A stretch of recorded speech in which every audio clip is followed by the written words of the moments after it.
Target missed. তবে তোমার target miss হবে না যদি তুমি টার্গেট হাফ ইয়ারলি পরীক্ষাটাকে করে রাখো। স্কুলের যেকোনো ক্লাসের মানুষজন, আমি তোমার সাথে এই ভিডিওতে ৩টা ট্রিক শেয়ার করব মাত্র, যেটার মাধ্যমে উইথিন 30 সেকেন্ড তুমি তোমার হাফ ইয়ারলি পড়াশোনাটাকে সুন্দর মতন গোছায় ফেলতে পারবা।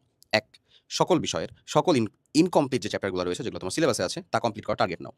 এখন সময় আছে, সম্পূর্ণ শেষ করতে হবে। আমাদের যখন 10টা চ্যাপ্টারের মধ্যে ধরো 7টা চ্যাপ্টার বাকি থাকে, ধরে নাও, বা 3টা চ্যাপ্টারই বাকি আছে, 4টা চ্যাপ্টারই বাকি আছে, আমরা যে কাজটা করি, ওখানকার মধ্যে গুরুত্বপূর্ণ চ্যাপ্টার পড়ি। ধরো গুরুত্বপূর্ণ একটা বেশি বা গুরুত্বপূর্ণ 2টা বেশি, ওইটা পড়ি, আরেকটা টোটালি স্কিপ করি। এইটা না করে আমরা যদি এটা করতে পারি, ওই 3টা চ্যাপ্টারই মোস্ট ইম্পর্টেন্ট টপিকগুলো পড়ে যাই, সেম টাইম সেম এফোর্ট লাগবে, বাট আমরা ভালো একটা আউটকাম নিয়ে আসতে পারবো, কারণ সকল চ্যাপ্টার থেকেই কোশ্চেন আসবে।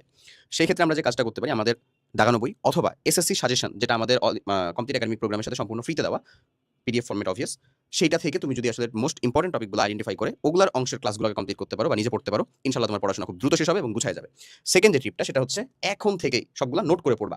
এবং লাস্ট যে ট্রিকটা আমি বলবো, সেটা হচ্ছে তুমি এটা মার্ক পাইতে তোমাকে হেল্প করবে, খুব বেশি বেসিক ক্লিয়ার করতে হেল্প করবে না। মার্ক পাওয়ার জন্য বোর্ড আর স্কুলের প্রশ্ন যদি সলভ করে যেতে পারো, বিগত বছরে তোমার স্কুলের বা রেলেভেন্ট যে স্কুলগুলো রয়েছে সেগুলোর কোশ্চেন যদি সলভ করে যেতে পারো, যেগুলা ওই অধ্যায়ের রেলেভেন্ট কোশ্চেন, ইনশাআল্লাহ তুমি কমন পাবা। এই 3টা ট্রিক ফলো করে যাও, দেখো তুমি হাফ ইয়ারলি পরীক্ষার মধ্যে কমনও পাবা, একটা কোপ দিয়ে আসতে পারবা।